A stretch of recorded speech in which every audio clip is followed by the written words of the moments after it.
Eder. Mech. Pallister. In un clima di estrema delicatezza e complessità emotiva, Sebastiano Visintin, il marito di Liliana Resinovic, ha espresso il suo attuale stato d'animo in relazione alla vicenda riguardante la scomparsa e la morte della moglie. Intervistato durante la trasmissione Quarto Grado, Visintin ha dichiarato che ritiene opportuno evitare ulteriori apparizioni pubbliche in programmi televisivi, come lo stesso Quarto Grado. Ha riflettuto sul suo ruolo nei mesi seguenti alla tragedia, riconoscendo di aver cercato di contribuire attivamente alla ricerca della verità, ma ammettendo anche che questa sua voglia di partecipazione lo ha portato, forse, a commettere degli errori, specialmente per quanto riguarda le dichiarazioni pubbliche che ha fatto. Si è reso conto di aver parlato troppo, senza quella prudenza e attenzione alle sfumature che spesso caratterizza i professionisti legali, affermando di vivere quei momenti con spontaneità dettata dall'emozione. La complessità della situazione si è acuita con la divulgazione dei risultati della superperizia effettuata dalla dottoressa Cristina Cattaneo, una delle quali ha sollevato dubbi sulla teoria iniziale di suicidio, portando a nuove ipotesi secondo cui Liliana sarebbe stata strangolata dopo la scomparsa. In merito ai nuovi sviluppi, Visintin ha espresso speranza affinché la procura possa considerare il quadro completo delle evidenze emerse e giungere a una comprensione chiara di cosa sia realmente accaduto. Ha sottolineato l'importanza di un confronto approfondito tra le differenti consulenze, lasciando agli inquirenti il compito di valutarle attentamente. Questi recenti sviluppi si sommano a un ulteriore carico emotivo per Visintin, già sotto pressione a causa della decisione del Tribunale di Trieste che lo ha rinviato a giudizio per diffamazione. La querela è stata presentata dai vicini di casa, Gabriella Micheli e Salvatore Nasti, in seguito a dichiarazioni fatte da Visintin nell'ottobre del 2023 durante alcune trasmissioni televisive. In tali occasioni, Visintin aveva ventilato il sospetto che i vicini si fossero introdotti nella sua abitazione, sottraendo forse delle chiavi e presupponendo che avessero informazioni sul caso della moglie. Nel suo intervento a Quarto Grado, Visintin ha ribadito la decisione di astenersi dalla partecipazione a ulteriori programmi televisivi, precisando che il suo principale interesse è quello di fare luce sulla morte di Liliana. Ha riconosciuto di non avere le competenze di comunicazione che gli avvocati posseggono, affidandosi quindi completamente ai suoi consulenti legali. Mentre affronta questo turbinio di emozioni e fatti legali, il suo pensiero principale rimane rivolto alla moglie scomparsa. Quando gli è stato chiesto quali sono i suoi passi futuri, Visintin ha dichiarato la sua speranza che, qualora esista un responsabile per il danno inflitto a Liliana, la verità possa emergere con chiarezza.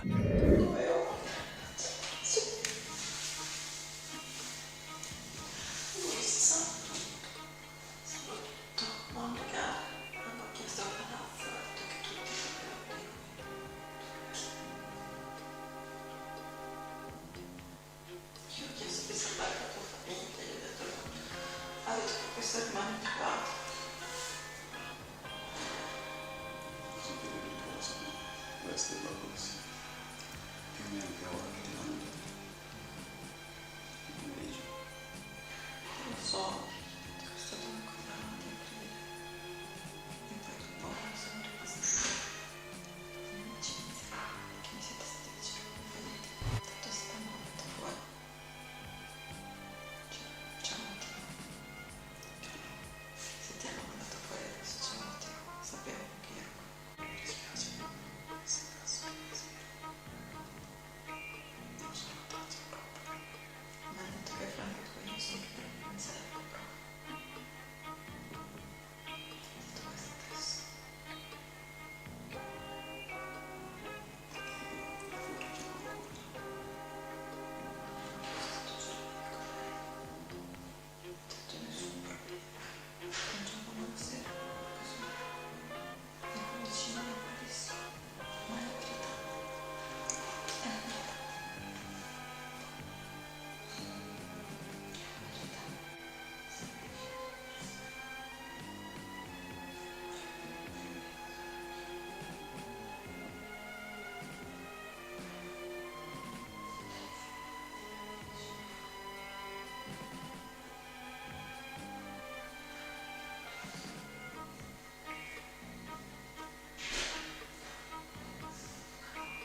E c'ho il messaggio, l'ho fatto vedere anche lui.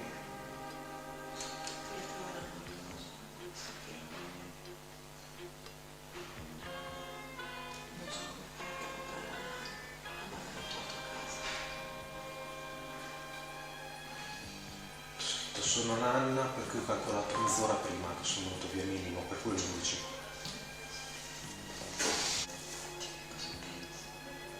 No, adesso no. Oggi è stato molto proprio lì. Però adesso non te lo dico, devo dire che si fa anche.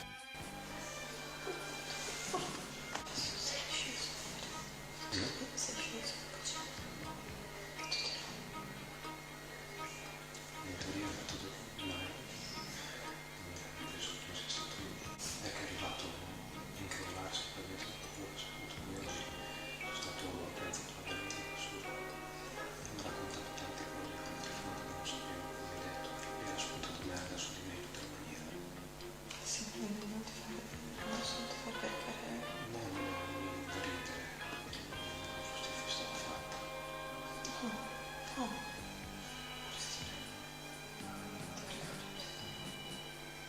Io dico fra tutti le auto.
La notte susseguente al delitto di Pierina è molto agitata nel box di Via del Ciclamino, infatti si sentono dei rumori come di sistemazione, anche se Russo ha sempre detto che non può essere definita la posizione di provenienza dei rumori, è molto probabile che vengano dall'androne dove Pierina è stata uccisa. E poi c'è un altro elemento ancora più interessante. Sappiamo che durante la notte nessuna auto esce dal box di Via del Ciclamino, tuttavia all'interno degli stessi la telecamera riprende il suono di un motore accendersi. La telecamera ovviamente non è in grado al momento di darci ulteriori informazioni, però pulendo meglio il suono sarà sicuramente possibile capire alcuni dettagli, ad esempio se l'auto è stata accesa e spostata all'interno dei box, quindi poteva per esempio essere posteggiata nei pressi del punto dell'omicidio e durante la notte essere spostata in un'altra ala. Ricordiamo che quella zona garage è veramente estesa. Ehi, non dimenticare di iscriverti a questo canale.